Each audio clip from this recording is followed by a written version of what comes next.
Da mesa do pastor número 1537. Doutrina, simplesmente doutrina. A suprema revelação de Deus à humanidade é o Senhor Jesus Cristo. E a aceitação desta revelação é realmente ter Jesus Cristo, então, como Senhor e Salvador absoluto. Não, ele não é o Espírito mais iluminado, ele não é a principal criação de Deus, ele é o Senhor e Salvador absoluto.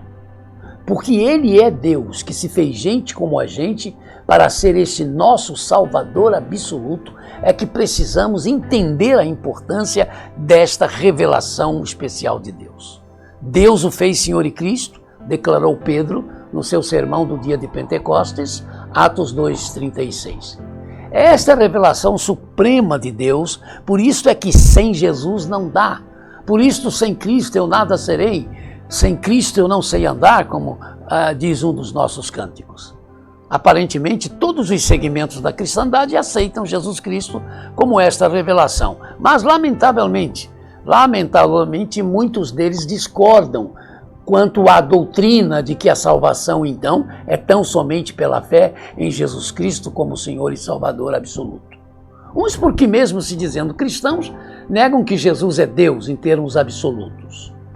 Que ele foi a primeira e principal criação de Deus, eles dizem, divino, portanto, entre aspas, mas não Deus de fato. Ora, como é que eu posso crer numa vida eterna que quem está me dando não é Deus de fato? Mas é Jesus quem diz, eu lhes dou a vida eterna, João 10:28. Quem senão Deus pode dizer o que Jesus diz? Eu sou a vida, João 14:6. Aos que não negam a plena divindade de Jesus Cristo e até o chamam também de único Salvador, mas suas igrejas também salvam. Os seus rituais também salvam. E mesmo que digam que é assim, porque por causa de Jesus Cristo pode ser assim, eles estão fazendo pouco do que ele, Jesus, diz. Eu sou o caminho, eu sou a verdade, eu sou a vida. Novamente, João 14:6. É por isso que quando nós cremos nisto, nós precisamos pregar este Cristo Salvador absoluto até para muitos dos que se dizem cristãos. Infelizmente, para muitos dos que se dizem cristãos, junto aos não cristãos, faz-se uma confusão nesta questão do senhorio absoluto de Jesus como Senhor e Salvador, e aí preferem crer que receber Jesus como Salvador é simplesmente, em nome dele, distinguirem-se no serviço cristão, no que chamam de a prática do amor, sem questões ou ensinos doutrinários sobre isto. Sem nenhuma doutrina particular sendo necessária para se compreender, então, como se deve a morte vicária de Jesus Cristo na cruz do Calvário, a que se deve esta morte, como se essa morte possa ser compreendida de qualquer maneira e conforme os gostos. Para se receber Jesus Cristo como Salvador único e suficiente, absoluto, é estar então sob o seu senhorio absoluto, é preciso entender para isso por que aconteceu a cruz. Para saber e crer que a ressurreição de Cristo é a garantia da salvação concedida por Jesus na cruz, é preciso entender por que aconteceu a ressurreição.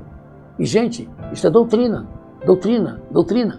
A argumentação de que a doutrina divide enquanto o serviço une nem sempre é verdadeira. O desconhecimento doutrinário pode levar crentes a cometerem incoerências em relação à salvação que disseram ter recebido. Lembram-se dos Gálatas? Lembram-se que após saudá-los com a paz da parte de Deus, nosso Pai e do Senhor Jesus Cristo, Paulo também disse, estou admirado de que vocês estejam abandonando tão rapidamente aquele que os chamou pela graça de Cristo para seguirem um outro evangelho. Mais adiante os chamou de insensatos. Ó insensatos Gálatas. Gálatas 1:6 e Gálatas 3:1. Temendo que me confundam como um choramingão, eu devo dizer que não tenho mais esperanças de que, ao terminar o meu pastorado, deixarei minha igreja como uma igreja verdadeiramente missionária, aplicando em missões 70% do que entrar em seu gasofilácio. Mas esta constatação não me tira a alegria de ter o privilégio de ser o pastor de irmãos e irmãs contribuintes que amam contribuir para missões.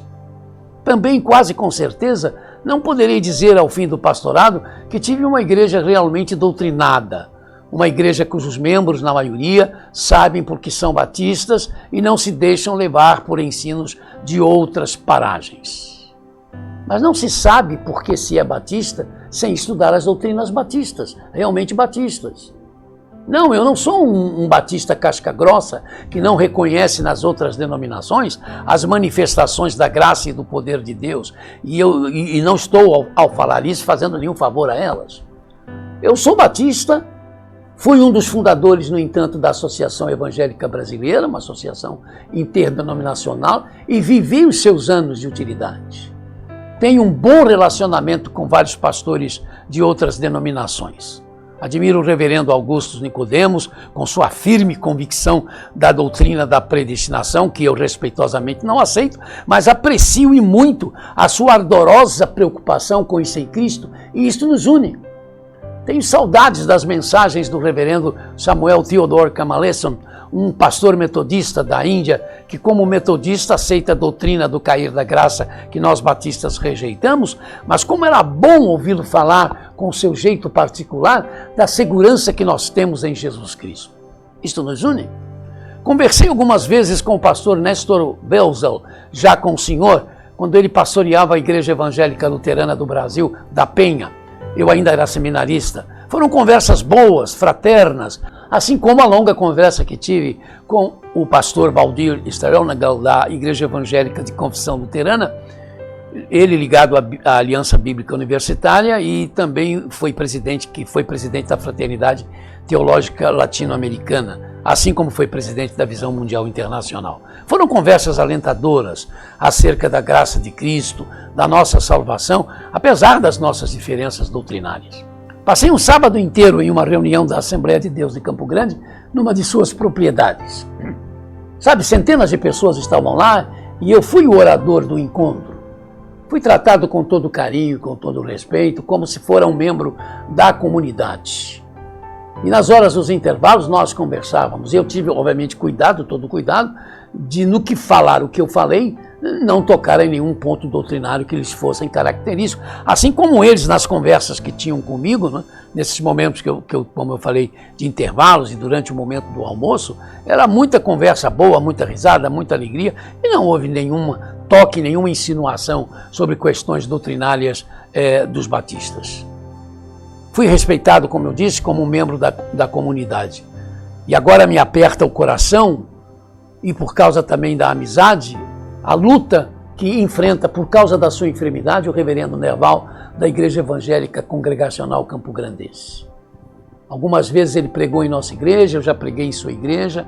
Nossos encontros pessoais eram sempre uma festa, e eu cheguei a estudar com ele um ano no seminário congregacional, e os nossos encontros eram constantes, e mesmo depois de nos termos, não desligados, mas por causa das nossas atividades, não nos encontrado muito, mas sempre de um jeito, de uma forma ou de outra, estávamos tendo contato. Nós temos orado por ele, e temos pedido à igreja, não é, que ore por ele. De qualquer forma, a influência que pregadores de pensamentos diferentes estão exercendo sobre alguns dos nossos membros me preocupa. Eu ouço alguns fazendo afirmações que, claro, eu percebo logo não são nossas. E logo sei que estão repetindo, como sendo nossas crenças, o que estão ouvindo do youtuber A, B, C ou D. Não são nossas crenças. Mas tais irmãos e irmãs parece que não sabem disso. Por quê? Há uma aversão à doutrina da parte de muitos dos nossos, o que é estranho, quando dentre esses há aqueles que falam do seu amor às Escrituras Sagradas. Ora, são as Escrituras Sagradas que falam da importância da doutrina, são elas que trazem essas doutrinas que nós cremos. Quanto se pode perder, por exemplo, em termos de se ter uma vida de oração mais profunda e de se entender melhor da riqueza do amor de Deus por meio da participação da pessoa do Pai, da pessoa do Filho e da pessoa do Espírito Santo em nossas orações? Quando se estuda a doutrina da Trindade, pode-se aprender sobre isto e experimentar estas coisas. Como se torna ainda mais abençoadora a participação na ceia do Senhor, quando se conhece, mesmo de uma forma simples, as doutrinas da divindade e humanidade de Jesus e da presença do Espírito Santo, que são doutrinas que nos ajudam a viver os nossos dias nessa terra. quantas realidades desnecessárias e às vezes doloridas que deixariam de acontecer entre nós se soubéssemos mais sobre a doutrina da igreja a qual nós pertencemos. O pastor Peter Lewis, que já está também com o senhor e foi pastor por 46 anos da igreja de Cornerstone, em Nottingham, na Inglaterra, uma igreja independente, mas de princípios batistas, ele dizia algo bastante interessante. Dizer, esqueçam a doutrina, vamos evangelizar, vamos trabalhar, é tão ridículo quanto uma equipe de futebol dizer, esqueçam a bola, vamos jogar e continuar o jogo. Sem a bola.